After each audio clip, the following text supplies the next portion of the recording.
کہ آل امیہ نے جو کچھ اپنے دور کے اندر سیدنا علی کی گستاخیاں کی ہیں نا، ہم نے تو ویسی کوئی ایک گستاخی بھی آل امیہ کے بارے میں نہیں کی ہے۔ میں نے آج تک آل امیہ کے اوپر بائی نیم کسی کے اوپر لعنت کی ہے؟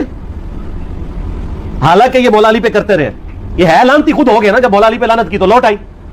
مسند ابی اعلیٰ میں صحیح سند کے ساتھ حدیث موجود ہے، مسند احمد میں بھی موجود ہے کہ سیدنا علی کو جس نے گالی دی اس نے رسول اللہ کو گالی دی صلی اللہ علیہ وسلم۔ جب ام سلمہ نے کہا تھا، شیخ زبیر صاحب نے اس کو تحکیم میں صحیح لکھا ہوا ہے کہ لوگوں تمہارے ممبروں پر رسول اللہ کو گالیاں دی جاتی ہیں، تو انہوں نے کہا معاذ اللہ ہم کب کہیں گے، ایسا نہیں ہو سکتا۔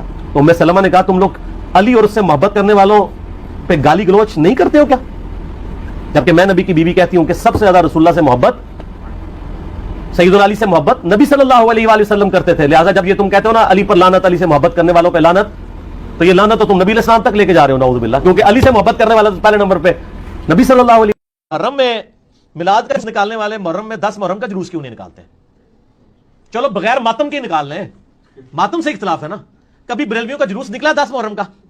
تو پھر جس طرح یہ کہتے ہیں نا کہ سوائے ابلیس کے جہاں میں سبھی تو خوشیاں منا رہے ہیں، پھر ہمیں چاہیے کہ ہم کہیں کہ سوائے ان یزیدیوں کے جہاں میں سب تو غم منا رہے ہیں، تو یہ کیا برداشت کر لیں گے ہمارے اس فتوے کو؟ وہ کہیں گے جی آپ نے ہمارا دل چیر لیا۔ کہا واہ عمار، آؤ سمیہ کے بیٹے، تو دین کی اتنی قربانیاں کر رہا نا، تجھے ایک باغی جماعت قتل کرے گی، تو ان کو اللہ اور جنت کی طرف بلا رہا ہوگا اور وہ جماعت تجھے دوزخ کی طرف بلا رہی ہوگی۔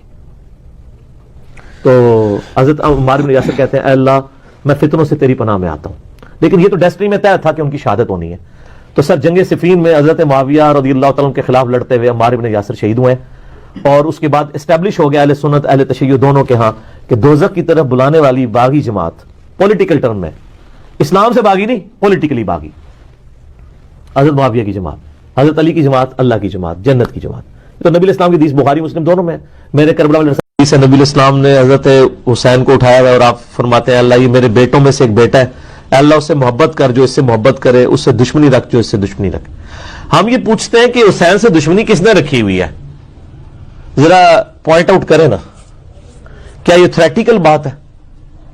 تھی نا دشمنی، آج تک ہے، اس زمانے میں بھی تھی، تو وہ ان لوگوں کو پھر ان کے ساتھ کیا معاملات ہوں گے؟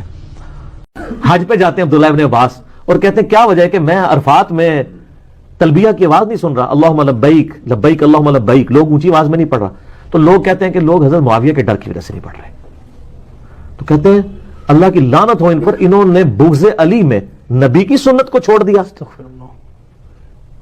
اور سنن کبریٰ البیہقی میں الفاظ ہے معاویہ کی ناک خاک آلود ہو، ان پر اللہ کی لعنت ہو جنہوں نے رسول اللہ کی سنت کو بغض علی میں چھوڑ دیا۔ انہوں نے تو بنایا ہوا جعلی محاورہ بغض معاویہ، او بغض معاویہ شاہی کوئی نہیں، صحیح مسلم 240، علی سے محبت نہیں رکھے گا مگر مؤمن، علی سے بغض نہیں رکھے گا مگر منافق۔ بغض علی اور حب علی تھا فضائل۔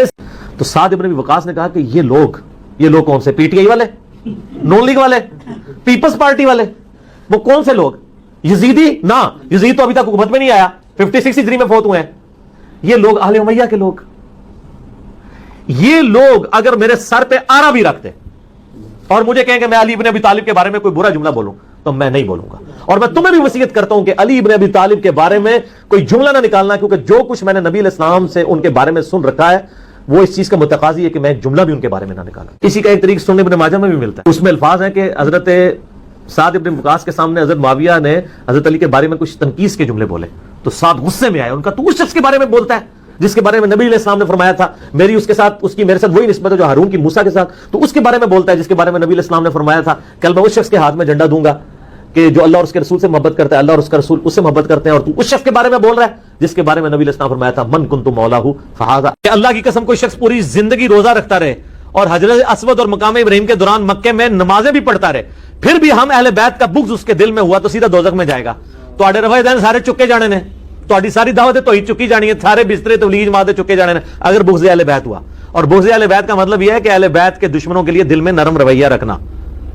ہاں یہ بڑا آسان ہے، حسین اور یزید کی محبت ایک دل میں جمع نہیں ہو سکتی، آل امیہ اور علی کی محبت ایک دل میں جمع نہیں ہو سکتی، یہ کوئی اتنا آسان کام نہیں ہے کہ دونوں چیزوں کو پیرلل میں لے کے چلیں۔ کہتے ہیں جی یہاں پہ شیعہ نے پروگرام کروایا ہے اور وہ پوری رات نعرے لگاتے رہے یزیدیت مردہ آباد، حسینیت زندہ باد۔ اے جی کہتے ہیں جی علی ایویں روندا رہندا ہے، اے اہل حدیث کے خلاف نعرہ بازی ہو رہی ہے جی، یزیدیت مرد آباد، حسینیت زندہ باد. بھائی ہے یزیدی ہیں.